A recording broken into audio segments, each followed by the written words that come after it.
안녕하세요, 저스티스입니다. 중국은 땅이 넓고 인구가 많습니다. 중앙정부가 모든 지역의 행정을 직접 관장하기에는 너무 복잡하고 비효율적입니다.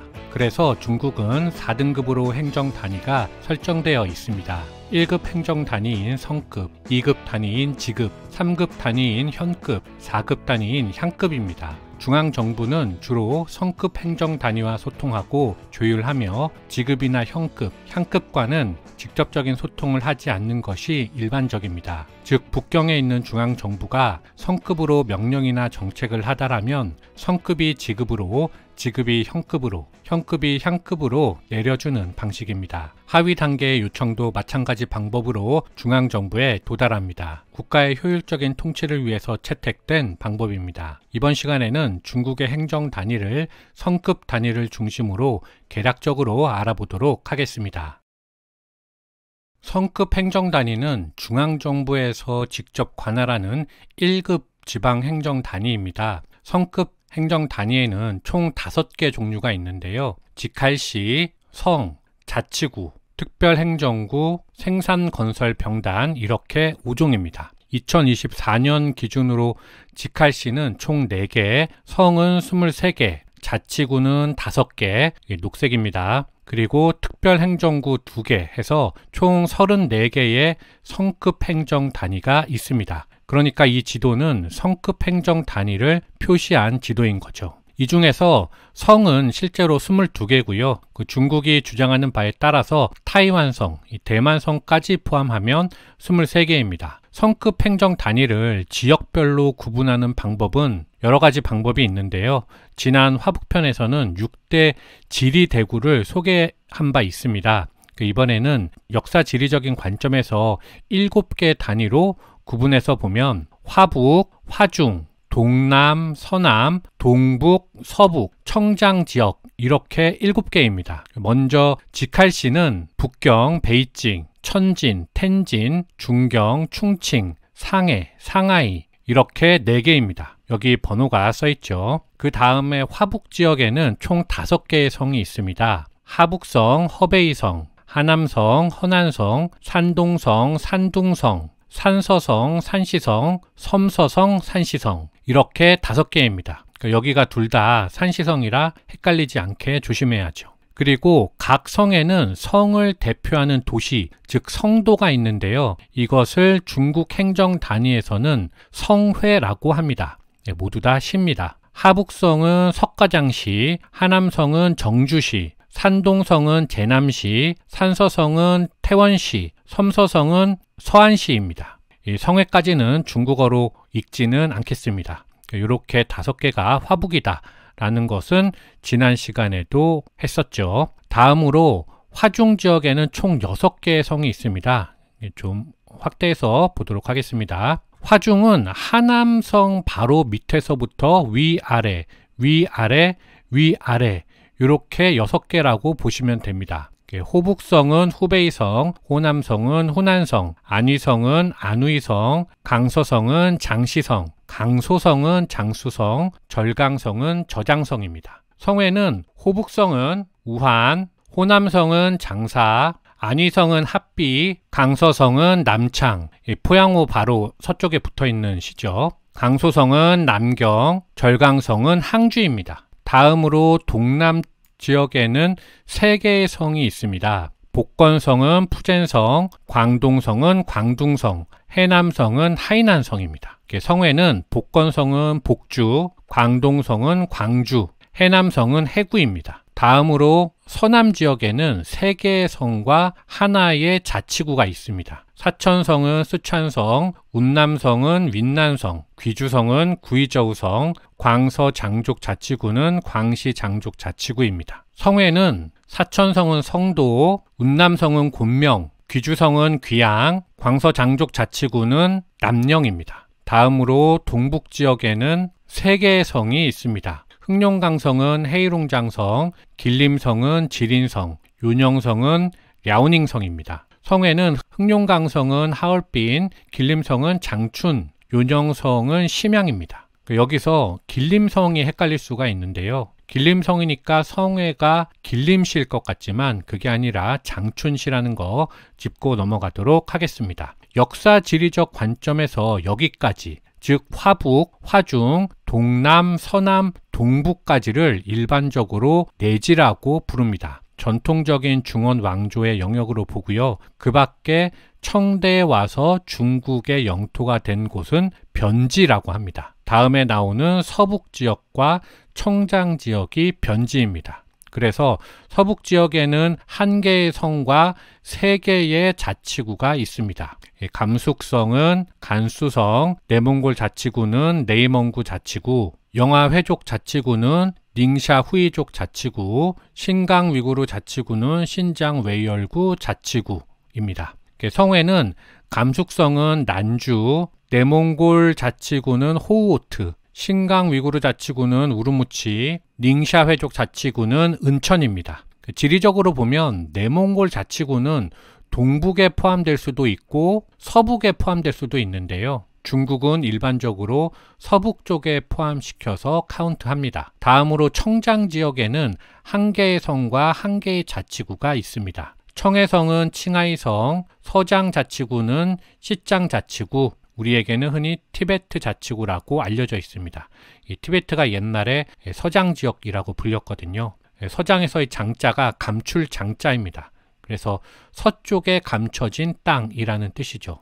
성회는 청해성은 선영, 티베트 자치구는 라싸입니다. 이 선영은 청해우 바로 동쪽에 있는 시죠. 윈난성의 성도는 남영이잖아요. 여기는 선영이고요. 그래서 재밌는 게 중국은 이렇게 영자를 지명에 많이 붙입니다. 여기서 영자가 편안할 영자거든요. 그래서 뭐 선영이니 남영이니 뭐 동영이니 북영이니 이런 식으로 좋은 글자를 써서 지명을 결정하는 경우가 꽤 있습니다. 이 윤영성도 비슷한 경우이고요. 그래서 편안할 영자 말고도 편안 안자나 번창할 창자 같은 길상자를 도시명으로 쓰는 경우가 흔하다고 합니다. 왜 지난 시간에 제가 안위성을 말씀드릴 때 언급했던 이 안경이라든지 하남성의 안양도 있고요. 호북성의 우한이 옛날에 무창이라고 불렸잖아요. 다 그런 비슷한 예들이죠. 다 설명란에 기재해 놓은 책에서 읽은 내용들인데요. 이 부분도 기회가 된다면 쫙 정리를 해서 한번 말씀드려 보도록 하겠습니다. 지금까지 성회를 제가 마우스로 대충 가리키면서 말씀드렸는데요. 아마 좀 틀렸을 겁니다. 이 표를 캡처하시고 정확한 성회의 위치를 확인하시면 되겠습니다. 그리고 두 개의 특별 행정구는 바로 홍콩, 향항과 마카오, 우문입니다. 여기는 이 자체가 도시니까 따로 성회는 없겠죠. 그러면 특별 행정구는 뭐냐 하면 원래 홍콩이랑 이 마카오가 중국이 유럽에게 빼앗긴 땅이었잖아요. 홍콩은 1842년에 제1차 아편전쟁 하다가 박살나서 남경조약을 체결하면서 영국에게 빼앗긴 땅이고요. 마카오는 16세기 대항해 시대 때부터 이미 포르투갈이 와서 내가 임대료 낼 테니 빌려줘라 해서 그때부터 눌러 앉아가지고 장사하다가 1888년에 정식으로 포르투갈령이 된 땅입니다. 그런데 홍콩은 1997년에 반환되고 마카오는 2년 뒤인 1999년에 반환된 거죠. 그런데 반환받으려고 보니까 중국이 공산주의 체제가 된 겁니다. 그래서 이제 안 되겠다. 체제가 바뀌는데 거기서 오는 과도기적 혼란을 막아야겠다 해서 특별행정구로 만든 겁니다. 중국 헌법에 규정되어 있는데요. 50년간 자본주의 체제를 유지하도록 되어 있습니다. 이걸 일국양제라고 합니다. 등소평이 제안한 거죠. 그래서 홍콩은 1997년에 반환되었으니까 2047년까지, 마카오는 1999년에 반환되었으니까 2049년까지 특별행정구로 자치권을 인정받게 됩니다. 1980년, 90년대 홍콩 상업영화, 대표적으로 주윤발이나 장국영이 나오는 영웅봉색이나 유덕화 영화나 성령 영화 같은 것들이 다 홍콩이 자본주의 체제하에 있었기 때문에 가능했던 영화들이었죠. 만약 홍콩이 당시 중국 체제 내에 있었다면 표현의 자유가 심하게 침해당했을 거고 수많은 홍콩의 명작들이 다 잘려나가서 누더기가 되었을 게 뻔합니다. 어쩌면 아예 만들어지지 못했을지도 모르죠. 그 많은 홍콩 명작들 중에서 1000mm 홍콩이 반환될 시점에 불안했던 홍콩 시대상을 반영한 대표적인 영화죠. 홍콩이 이제 곧 사회주의가 될 텐데 개인들도 얼마나 두려웠겠습니까? 그렇죠. 개인적으로는 참 좋아하는 영화이기도 합니다. 1000mm 음악도 최고였죠. 잠깐 삼천포로 빠졌네요. 다시 돌아와서요. 마지막으로 신강 생산건설병단이 있습니다. 신강생산건설병단은 1954년에 설립된 반군사조직입니다. 신강지역 전역에 주둔하면서 신강지역의 안정이나 치안유지, 농업활동을 주요 목적으로 하고 있습니다. 옛날로 따지면 둔전병이라고 보시면 됩니다.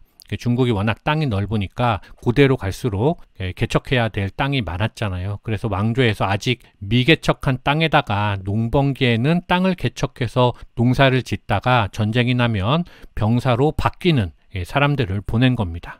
그들을 둔전병이라고 불렀죠. 그 전통이 지금까지 이어지고 있다고 볼 수 있습니다.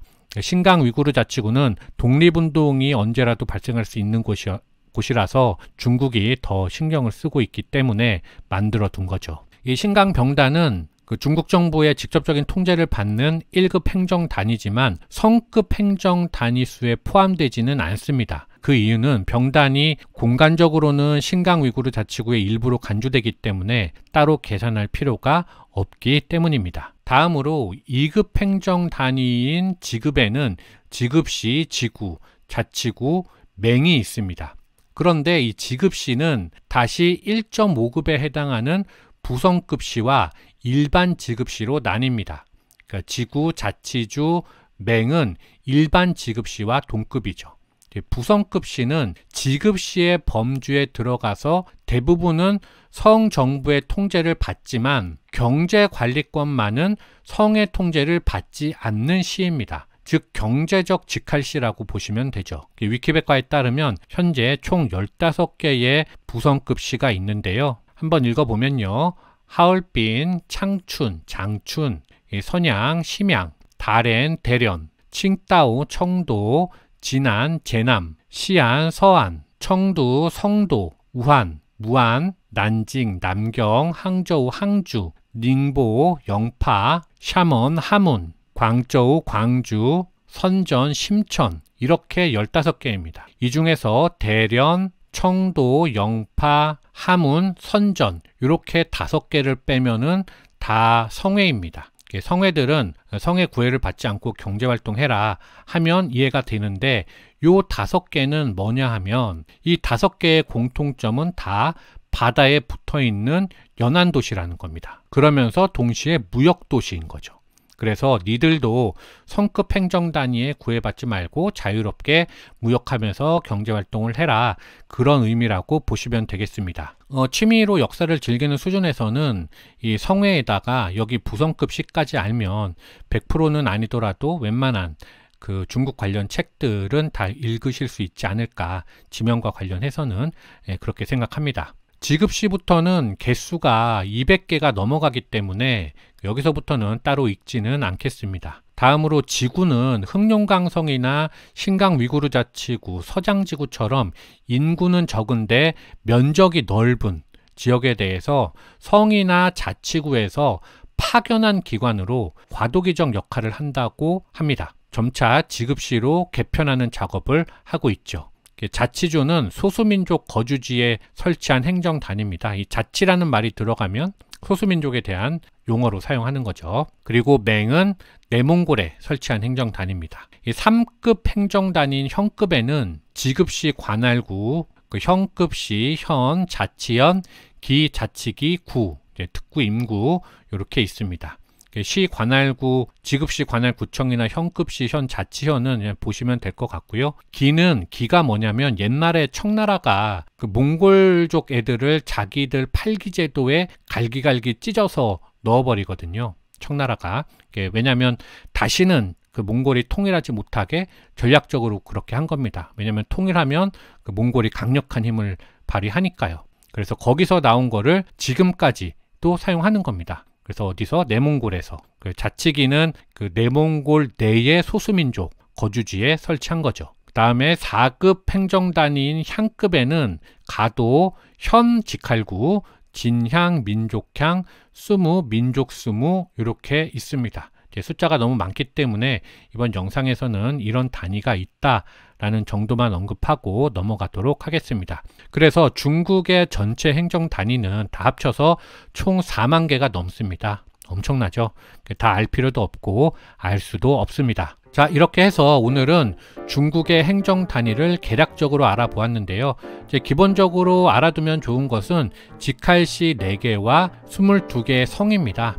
거기다가 조금 더 공부하고 싶으시면 그 각 성의 성회와 부성급 시까지 알아두시면은 현재 우리나라 국내 서점에서 읽을 수 있는 중국 관련 역사책의 대부분들은 고대사를 제외하고는 무난하게 읽으실 수 있을 것이라고 생각합니다. 이상 마치겠습니다. 감사합니다.